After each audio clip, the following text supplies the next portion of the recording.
네, 우리 사무엘상 말씀을 보다 보니까 어느덧 마지막 장까지 왔습니다. 사무엘상이 참 긴 이야기였어요. 사무엘상의 처음에는 한 여인이 하나님 앞에 눈물로 기도하는 장면으로 시작을 했습니다. 그 여인이 누구였을까요? 우리 퀴즈 대회 하지 않아도 이제 이 정도는 다 알지 않나요? 어린이들? 네. 한나라고 하는 한 여인의 눈물로 기도하는 장면으로 시작을 했습니다. 그리고 하나님께서는 그 기도의 응답으로 바로 사무엘을 주셨고요. 그 사무엘을 통하여 이스라엘 다스릴 왕을 세우게 되는 이야기였어요. 그 첫 번째 왕이 누구였죠? 이스라엘의 첫 번째 왕 바로 사울이었습니다. 사울이 처음 왕이 되었을 때만 해도 사실 굉장히 기대가 컸어요. 사울은 키도 크고 그 외모가 준수하고 사람들에게도 아주 좋은 평가를 받았습니다. 그런데 오늘 이 사무엘상 마지막 장까지 와 보니까 어떻게 됐습니까? 이 사울이 이 마지막 장에서 길보아 산 전쟁터에서 죽어 있었어요. 그리고 그의 세 아들도 죽었습니다. 이 무슨 말입니까? 이스라엘이 이 전쟁에서 패배했다는 거예요. 그 패배도 아주 완패를 당했다는 것입니다. 이 패배를 하였어도 장군이 살아있고 왕이 살아있고 왕자가 살아있었다면 그 다음번을 기대해 볼 수 있었을 텐데 이 전쟁을 통하여 왕도 죽었고 또 3명의 왕자까지 다 죽었다는 거예요. 이 전쟁에서 이스라엘이 얼마나 완패를 당했는지를 볼 수 있는 것입니다. 뿐만 아니었습니다. 사울의 시체는 블레셋 사람들에게 모욕을 당했어요. 비참한 마지막이라고 할 수 있겠습니다. 우리가 오늘 이 말씀을 읽으면서 단순히 사울이 죽었구나 이렇게 생각해서는 안 된다는 거예요. 사무엘상 31장은 사울의 이 한 사람의 죽음을 기록한 것뿐만 아니라 한 사람이 하나님을 떠나 살아갈 때에 그 인생이 어떻게 무너지는가를 보여주고 있기 때문입니다. 그리고 동시에 우리에게 굉장히 중요한 질문을 던지고 있습니다. 나는 지금 하나님과 함께 걷고 있는가? 나는 처음만 좋은 신앙생활을 하고 그것이 이어지고 있지 않은지 살펴보아야 한다는 거예요. 나는 지금도 하나님의 말씀에 순종하고 있는가? 이 말씀을 통해 우리의 신앙을 다시 한번 돌아볼 수 있어야 합니다. 이 인생의 마지막이라는 것이요, 어느 날 갑자기 만들어지는 것이 아니라는 것입니다. 1절을 보겠습니다. 블레셋 사람들이 이스라엘을 침해 이스라엘 사람들이 블레셋 사람들 앞에서 도망하여 길보아 산에서 엎드려져 죽으니라. 이스라엘이 블레셋과 싸웠고 패배했습니다. 그리고 2절에 보니까 사울의 세 아들도 죽었다고 이야기를 하고 있어요. 그럼 그 세 아들에 누가 들어가 있습니까? 다윗과 깊은 우정을 나누었던 요나단도 함께 죽었다는 거예요. 요나단도 죽었습니다. 아비나답도 죽고 말기수아도 죽었다는 거예요. 3절에 보니까 이 사울까지도 화살을 맞았습니다. 사울은 지금 거의 죽어가는 상황이었어요. 이 사울의 마지막, 사무엘상 31장에 기록하고 있는 이 사울의 마지막을 갑자기 찾아온 것 같지만 그렇지 않은 거예요. 사울의 마지막은 이미 오래 전부터 시작되고 있었으니 사무엘상 13장에 사울이 하나님의 말씀을 기다리지 못하고 사무엘이 와서 제사를 드려야 하는데 기다리지 못하고 자기가 직접 제사로 나아갔을 때에 시작됩니다. 사무엘상 15장에 보면 하나님께서 아말렉과의 전쟁 이후에 그 모든 것을 진멸하라고 명령하셨는데 그때에도 명령을 듣지 않고 자기 뜻대로 행했을 때 사울의 마지막은 이미 시작되고 있었다는 거예요. 하나님께서 하지 말라고 하신 일을 하고 하나님께서 하라고 하신 일은 자기의 마음대로 바꿉니다. 자기의 생각대로 행동하는 거예요. 이때 사무엘 선지자가 그 유명한 이야기를 합니다. 순종이 제사보다 낫고 듣는 것이 숫 양의 기름보다 나으니. 사울의 문제는 무엇이었습니까? 사울이 하나님을 아예 몰랐을까요? 그렇지 않은 거예요. 사울은 하나님을 알았습니다. 하지만 사울은 하나님의 뜻에 순종하지 않았다는 거예요. 하나님의 뜻 앞에 끝까지 따르지 않았다는 것입니다. 사울은요, 하나님을 알고 있었던 사람이었어요. 하나님 앞에 제사도 드렸습니다. 하나님 앞에 기도도 올렸어요. 하나님의 이름도 불렀습니다. 그런데 문제는 이것이에요. 하나님을 믿는다고 하면서도 결정적인 순간에 자기 뜻대로 살아가고 있다는 거예요. 이것이 무서운 것입니다. 신앙생활을 오래 했다고 안전한 것이 아니라는 이야기입니다. 교회 오래 다녔다고 안전한 것이 아니라는 거예요. 직분이 있다고 안전한 것이 아니라는 것입니다. 목사라고 안전한 것이 아니요, 장로라고 안전한 것이 아니라는 것입니다. 집사라고 안전한 것이 아니라는 거예요. 중요한 것은 지금 내가 하나님 앞에서 어떤 마음으로 살아가고 있느냐 하는 것입니다. 사울은 처음부터 하나님을 대놓고 거부한 사람이 아니라고 이야기했어요. 조금씩 자기 뜻을 하나님의 뜻보다 앞세우기 시작했다는 것입니다. 처음에는 작은 것처럼 보였습니다. 그러나 그 작은 불순종이 반복되면서 하나님과 멀어지기 시작했다는 거예요. 우리가 교회 오래 다니고 또 신앙생활에 굉장히 익숙하고 심지어 다른 사람들의 인정을 받고 다른 사람들에게 칭찬을 받고 있는데 내가 하나님과의 1:1 관계 앞에서 멀어져 있고 불순종하고 있다면 그것이 가장 위험한 상태라는 것입니다. 처음에는 이렇게 이야기합니다. 내가 교회 오래 다니니까, 내가 예배에 빠지지 않으니까 이 정도는 괜찮겠지. 이번 한 번만 내가 사정이 있으니까 하나님도 다 이해하시겠지. 그런데 그것이 반복되면 어떻게 됩니까? 하나님의 말씀보다 내 생각이 더 중요해진다는 거예요. 기도보다 내 판단을 더 믿게 됩니다. 말씀보다 내 경험을 더 믿게 된다는 거예요. 그러다 보면 어느 순간 하나님께서 말씀하셔도 내가 듣고 싶은 것만 듣게 된다는 거예요. 내가 이제 내 생각으로 거르기 시작한다는 것입니다. 사울이 그렇게 하였습니다. 신앙의 위기는 한 번의 큰 사건으로 시작되는 것이 아니라 아주 작은 불순종하는 것을 가볍게 여겨 그것이 쌓이고 쌓였을 때에 시작된다는 거예요. 우리는 오늘 우리 자신을 되돌아보길 원합니다. 나는 하나님의 말씀을 들을 때 순종하려고 하는가? 아니면 말씀을 들으면서도 이건 좀 어렵겠습니다. 이건 제 상황에서 안 됩니다. 이것은 나에게 해당하는 것이 아니라 바로 저 사람에게 해당되는 것입니다. 이렇게 이야기하며 내 생각을, 내 판단을 붙들고 있지는 않습니까?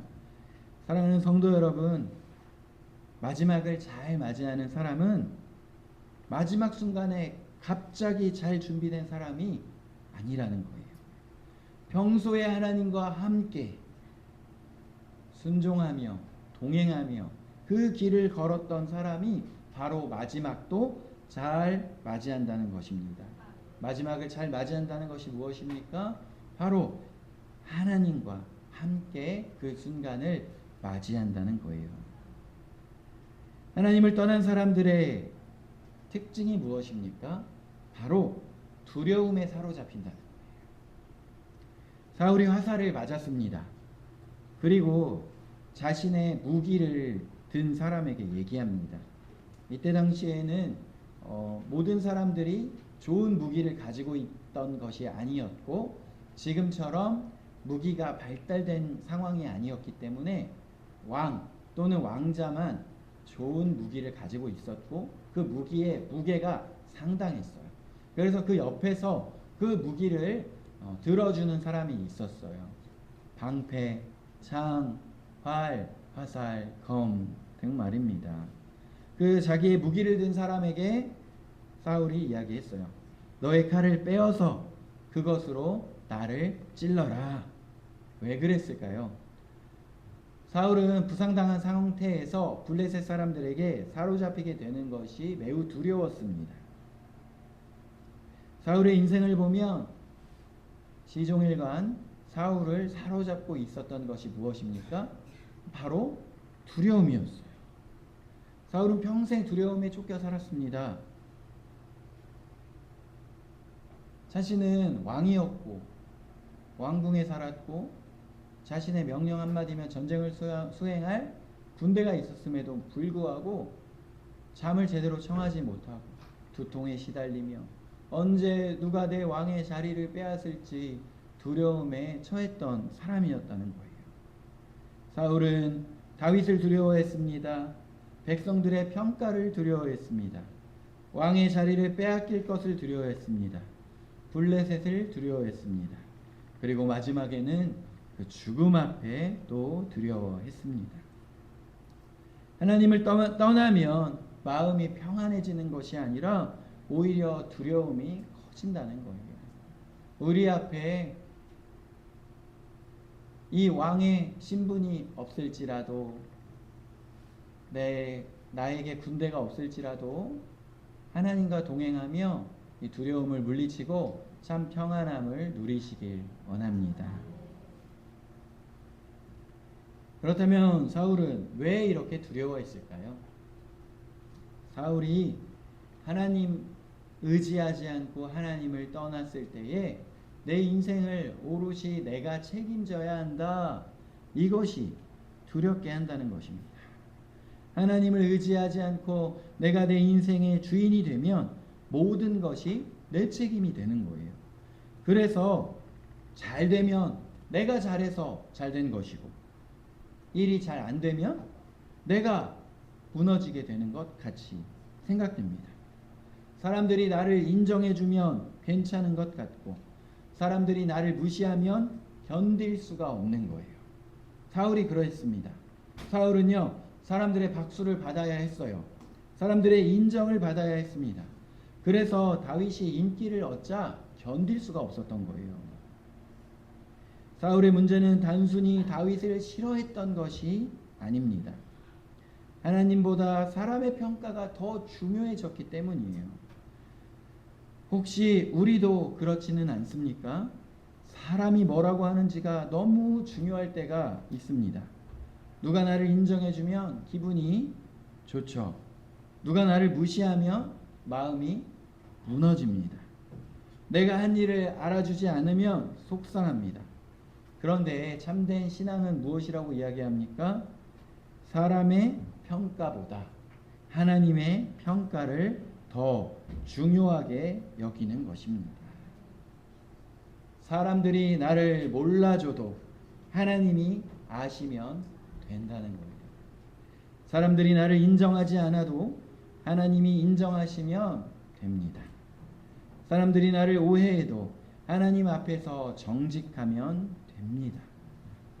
사울은 바로 그것을 놓쳤다는 거예요. 우리가 신앙생활을 하다 보면 또 눈앞에 보여지는 자가 있고 그렇지 않은 자가 있어요.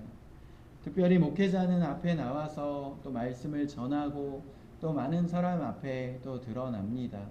찬양 인도자도 그러합니다. 그리고 많은 직분자들, 중직자들이 그러합니다. 하지만 또 보이지 않는 곳에서 이렇게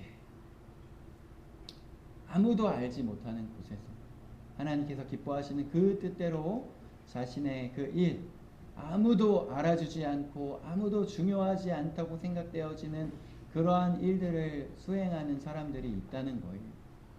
아무도 몰라서 아무도 칭찬하지 않는 그때에 그것을 하나님께서 아시고 하나님께서 반드시 기억하신다는 것입니다. 그것을 꼭 사모하시길 원해요.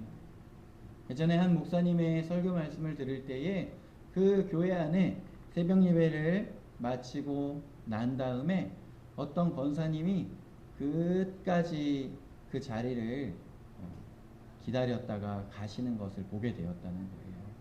그래서 그 목사님이 아니 이 권사님 얼마나 기도할 것이 많아서 이렇게 끝까지 기도하시고 가시나 한번 어떤 기도하시나 좀 들어볼까. 옆에 가가지고 앉아 있어봐도 뭔가를 그렇게 간절히 간구하는 것 같지도 않고 뭔가 뜨겁게 기도하는 것 같지도 않은데 왜 이렇게 맨 나중에 가시나 살펴봤대요. 근데 어느 날 그 권사님이 쓱 일어나서 가시는 것을 보고 뒤따라 가봤대요. 그랬는데 이 권사님이 성도들이 새벽 기도 다 마치고 가고 나서 아무도 없는 그 순간에 화장실에 수건을 교체해 놓고 가더라는 거예요. 그래서 또 그 수건을 빨아서 다시 그 수건을 아무도 모르게 바꿔놓고 이것을 알게 되었을 때에 이 목사님에게 꽤 감동이 오더라는 거예요. 그래서 그 목사님이 그 권사님 수건 이렇게 바꿔놓는다고 설교 시간에 이야기해주고 칭찬했을까요? 그 권사님 따라가가지고 권사님 수건 누가 바꿔놓는지 궁금했는데 바로 권사님이셨군요 하고 인정하고 칭찬해드렸을까요? 계속 모른 척 하셨다는 거예요. 와, 이 권사님이 몰래 이 수건 아무도 모르게 바꿔놓는 것, 야 이거 하나님께서 크게 칭찬하시겠구나. 하나님께서 칭찬하시는 것 내가 가로채지 말아야 되겠다 해서 끝까지 모른 척 했다는 거예요.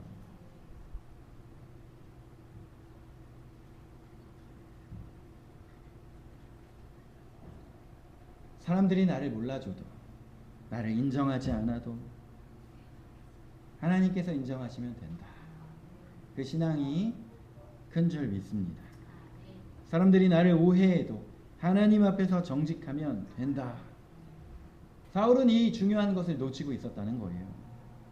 그래서 그는 결국 두려움에 사로잡힌 왕이 되었다는 것입니다. 사랑하는 성도 여러분, 하나님을 붙드는 사람에게도 어려움이 옵니까? 안 옵니까? 옵니다. 그러나 하나님을 붙드는 사람은 어려움 속에서도 두려움에 완전히 지배당하는 사람이 아니라 하나님이 나와 함께 하신다. 이 고백으로 다시 한번 일어나는 사람인 줄 믿으시길 바랍니다.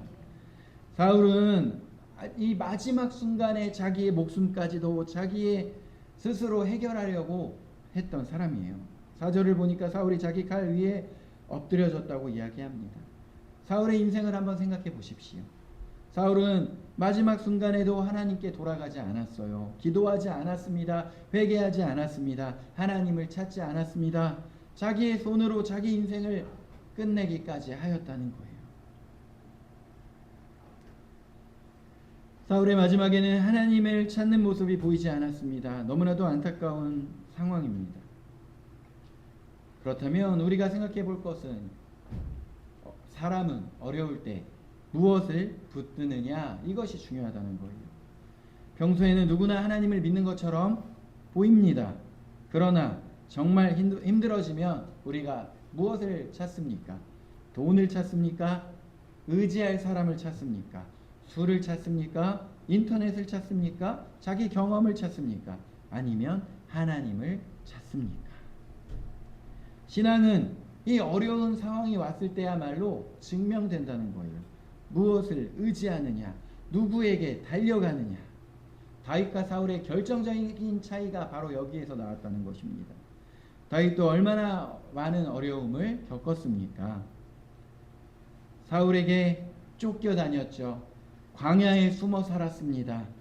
사람들에게 배신당하기까지 했어요. 그리고 저번 시간 말씀에 보면 자신을 그렇게 믿고 따르던 두 아들까지도 가족들이 잡혀가자 그 책임을 다윗에게 돌리며 돌을 들어 다윗을 죽이자고 이야기를 했습니다. 그런데 다윗이 이 어려운 상황들마다 하나님께 나아갔다는 거예요. 하나님, 어떻게 해야 합니까? 하나님, 나를 구원해 주세요. 하나님, 내가 죽게 피합니다. 다윗의 인생에도 사울과 만만치 않게 문제가 많았지만 다윗은 문제가 생길 때마다 하나님께 돌아갔다는 것입니다. 문제가 나를 하나님께 가까이 가게 만든다면 그 문제는 오히려 은혜의 통로가 될 수 있다는 것입니다. 혹시 지금 내 인생에 너무나도 많은 문제가 있습니까? 너무나도 많은 고통이 있습니까?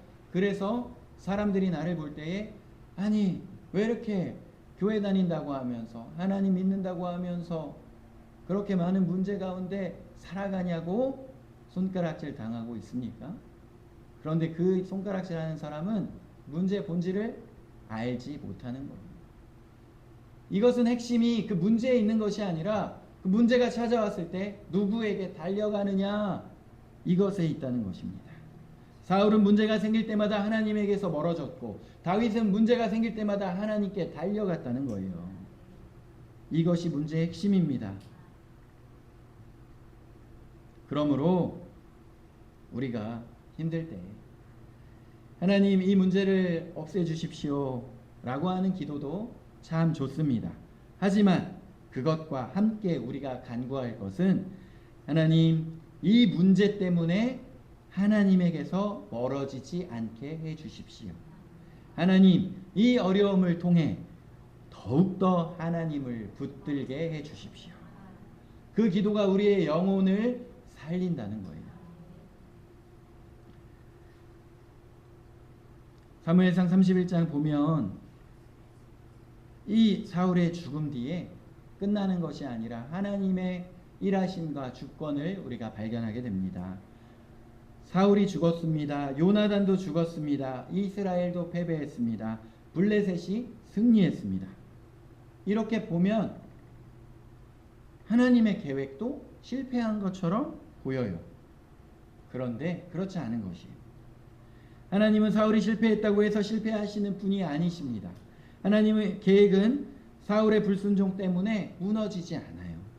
하나님께서는 이미 다윗을 준비하고 계시기 때문입니다.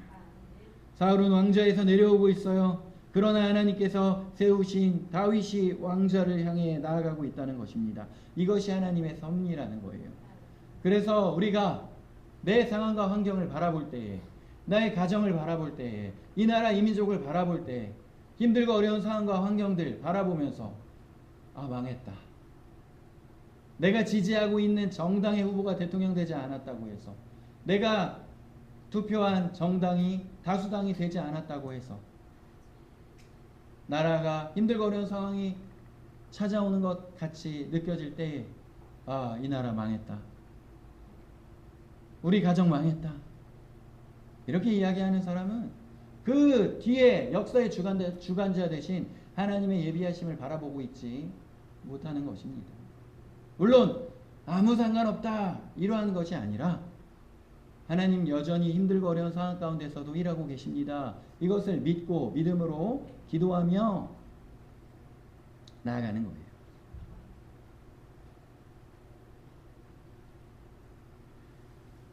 우리가 인생을 살다 보면 이해되지 않는 순간들이 많이 있죠. 하나님, 왜 이런 일이 일어납니까? 왜 좋은 사람이 이렇게 고난을 당합니까? 왜 이렇게 악한 사람이 잘 됩니까? 그런데 우리가 이 상황에 기억해야 할 것은 내가 이해하지 못하는 순간에도 하나님께서는 여전히 일하고 계신다는 거예요. 사무엘상 31장에 이스라엘 백성들은 하나님께서 무엇을 하고 계시는지 몰랐습니다. 그들에게는 그냥 패배였어요. 왕이 죽음이었습니다. 나라의 위기였습니다. 그런데 하나님께서는 그 뒤에서 다음 시대를 준비하고 계셨다는 거예요. 여러분, 우리 인생도 마찬가지입니다. 지금 내가 보고 있는 장면만 보면 끝나는 것 같아도 하나님께서는 끝이 아니라는 거예요. 내가 실패한 것 같아도 하나님께서는 새로운 길을 준비하고 계십니다. 내가 이해할 수 없는 상황 속에서도 하나님은 여전히 일하고 계십니다. 그러므로 성도는 상황을 보고 판단하는 것이 아니라 하나님을 보고 그 상황을 해석해야 한다는 거예요. 이 마지막에 길르앗 야베스 사람들이 등장을 하는데요. 아주 뜻밖의 이야기가 나옵니다. 이 길르앗 야베스 사람들은요, 사울의 죽음의 소식을 듣게 돼요. 그리고 사울과 그의 아들들의 시체가 벳산 성벽에 걸려 있다는 소식을 듣게 됩니다. 그러자 그 길르앗 야베스 사람들이요, 밤새도록 걸어갑니다. 그리고 사울의 시체와 그의 아들들의 시체를 가져와서 장사를 지내고 그리고 7일 동안 금식을 합니다. 놀랍지 않습니까? 혹시 뭔가 익숙지 않으세요? 작년 올해를 우리나라에서 휩쓸었었던 1000만이 넘는 사람들이 보았던 어떤 영화 본 적 있으세요? 왕과 사는 남자라고. 그 내용 비슷하지 않습니까?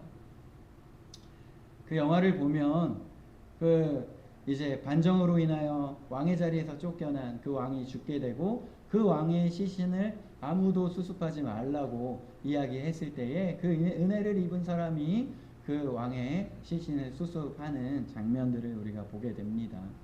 은혜를 안 사람은 그 위험을 무릅쓰고 또 그 은혜를 기억하고 돕는다는 거예요.